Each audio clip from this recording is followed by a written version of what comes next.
Guys welcome to my YouTube channel study 2.0। इसमें आप लोगों को बीए सेकेंड ईयर के 4th सेमेस्टर होम साइंस के सिलेबस के बारे में बात करूंगी। पर उससे पहले जिन्होंने मेरे चैनल को सब्सक्राइब किया है उन्हें मैं दिल से थैंक यू बोलना चाहती हूँ। पर जिन्होंने मेरे चैनल को सब्सक्राइब अभी तक नहीं किया है तो प्लीज़ गाइज मेरे चैनल को सब्सक्राइब कर दीजिए। तो हम बिना देरी हुए अपना वीडियो स्टार्ट करते हैं। बीए सेकेंड ईयर के 4th semester home science paper 1 मतलब कि इसमें किसी यूनिवर्सिटी में हाउसिंग का एग्ज़ाम हो सकता है और किसी यूनिवर्सिटी में एक्सटेंशन एजुकेशन का। तो हम दोनों पेपर देखेंगे ताकि हम लोगों को बाद में कोई परेशानी ना। हमारा बीए सेकेंड ईयर के 4th सेमेस्टर में सब्जेक्ट का नाम है होम साइंस और इसमें कोर्स टाइटल दिया है housing and extension education. Housing का मतलब होता है आवास और एक्सटेंशन एजुकेशन का मतलब होता है प्रसार शिक्षा या विस्तार शिक्षा। पेपर फर्स्ट यूनिट पहले में हमें पढ़ना है housing needs of a house मतलब एक घर की ज़रूरतों के बारे में पढ़ना है। उसके बाद difference between house a housing घर और मकान में अंतर पढ़ना है। Way to acquired house on as rented घर लेने के तरीके के बारे में भी हमें पढ़ना होगा। और हमें factors influencing selection and purchase of house and site for house buildings मतलब कि गृह निर्माण के लिए और साइट के चयन और खरीद को प्रभावित करने वाले कारकों के बारे में हमें पढ़ना होगा। और हमें दूसरे यूनिट में पढ़ना है हाउस प्लानिंग मतलब कि आवास या फिर घर की योजना के बारे में हमें पढ़ना होगा। इसके अंतर्गत हमें प्रिंसिपल ऑफ हाउस प्लानिंग मतलब कि योजना के सिद्धांत के बारे में पढ़ना होगा।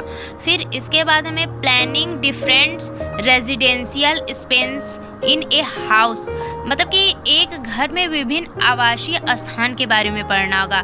फिर उसके बाद planning house for different income groups मतलब कि आय समूहों के लिए गृह नियोजन के बारे में भी हमें पढ़ना होगा।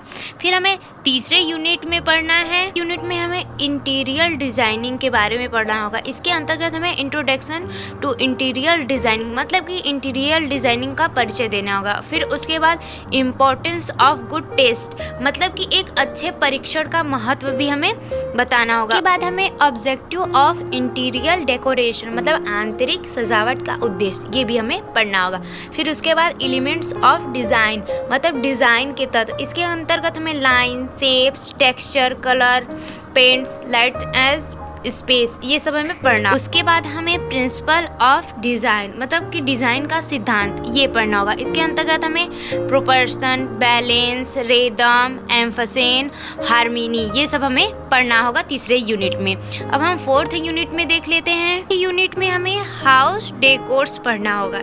हाउस डेकोर्स के अंतर्गत हमें फर्नीचर्स पढ़ना होगा। फिर उसके बाद फर्नीचिंग्स मतलब इसके अंतर्गत हमें कॉटन्स ड्रेपरीज फिर उसके बाद floor covering wall killing lighting accessory के अंतर्गत हमें वॉल पेंटिंग मिरर्स फिर उसके बाद हमें वॉल आर्ट फिर उसके बाद स्कोप्स एज एंटिक ये फिर उसके बाद फ्लावर अरेंजमेंट इस ETC ये सब हमें इसके क्या कहते हैं एक्सेसरीज के अंतर्गत हमें पढ़ना होगा। फिर उसके बाद हमारा दिया है पार्ट बी। पार्ट ए तो हम लोगों ने देख लिया जो कि हाउसिंग से संबंधित क्वेश्चन थे।